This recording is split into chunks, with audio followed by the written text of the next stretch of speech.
Hi, my name is Shannon Kelly, and I am here today to talk to you a little bit about euthanasia from a natural law perspective. Imagine your life being on the line under the choice of a doctor who does not know you personally or anything about your personal life, but only knows your medical condition and how this condition is affecting society and the hospital or treatment center that you're being taken care of at. This doctor has the choice to decide if you live or die based on the severity of your condition. And this is basically the concept of euthanasia. Euthanasia should not be accepted in the medical field because it goes against natural law, and a moral person would not perform a euthanasia, and it should not be offered or legalized. There is some confusion as to what is actually classified as a euthanasia and what is more commonly known as a medical casualty. Euthanasia, for example, would be if a person is diagnosed with early stage Alzheimer's and does not want to deal with the suffering and brutal effects to themselves and their family of the later stages of this disease. So the doctor gives them the option to end their life before they get to the later stages of this suffering.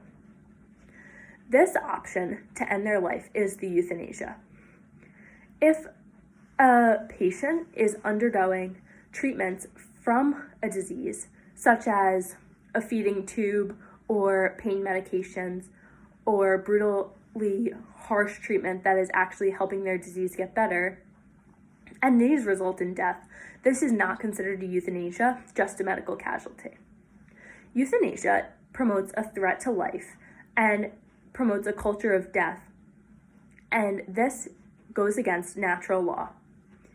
Natural law, by theory, states that an action is only moral if it does not go against any of the basic human rights.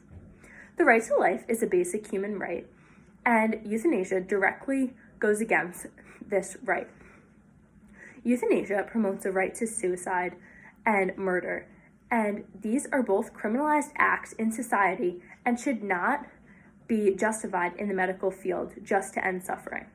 A euthanasia is always to end pain or suffering or a disease that cannot be medically treated, but it should not be taken to the effect where human life is under the choice of doctors and a patient. Under natural law, there's a doctrine called the doctrine of double effect. This is a doctrine that decides if an act is moral or not based on conditions if the act promotes one good effect and one evil effect.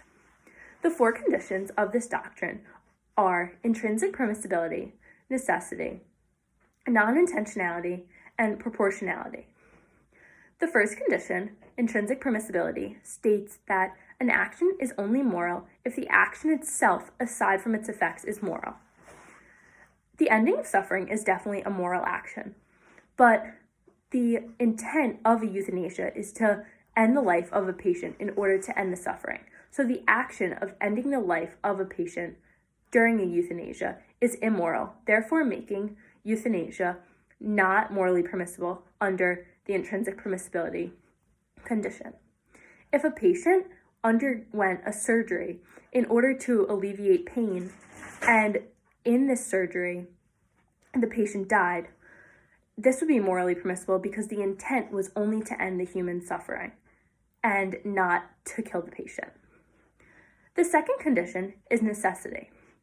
This condition says that an action is moral if the only way to achieve the good action is by the evil action. The only way to achieve the elimination of suffering in the medical field is not by death. There are many new advancements and treatments that can slow disease processes and eliminate pain and suffering of a patient that do not require the patient's death. The third condition is non-intentionality. This states that an action is only moral if the evil effect is not intended. The evil effect can be foreseen, but as long as it's not the intended action of this procedure, it is moral. In euthanasia, the intended action is death, and therefore this goes against the non-intentionality condition of the doctrine of double effect. An example of where an action would be moral under this condition is if a patient was undergoing surgery and a foreseen risk was death, but the surgery was solely to eliminate patient pain, and the patient died in the procedure. The intention of this action was to eliminate patient pain, and death was a foreseen risk, but it was not the main goal.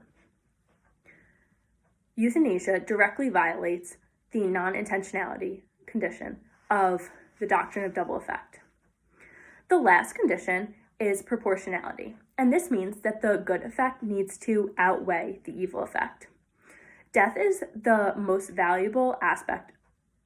Life is the most valuable aspect of humans, and therefore, the ending of suffering does not triumph human life.